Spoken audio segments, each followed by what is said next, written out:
in een passage die je ook al opvallen lezen. Je directeur anoniem via de media aan de schandpaal nagel ervaar ik niet als assertief, maar als agressief. Ja. Waarom die term agressief? Waarschijnlijk is ook het gedrag van deze directeur te snappen.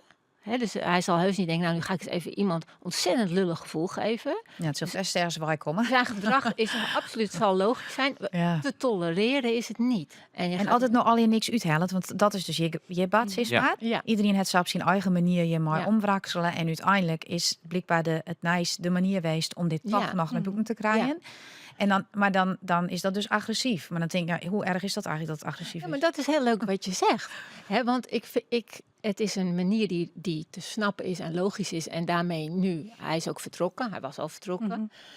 En dan nog kan je iets agressief vinden.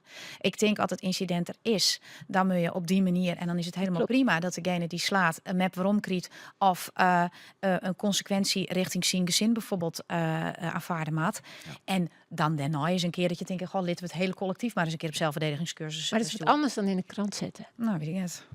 Ik heb ook mannen in mijn spreekkamer, die zijn op non-actief gezet. Ja. Gedurende een onderzoek. Iedereen weet, hij heeft iets gedaan. Ja. Die kunnen uit hun dorp vertrekken. En Ja. ik vind dat niet oké. Nee. Los van dat ik het gedrag niet tolereer. Dat Ja. zijn twee verschillende dingen.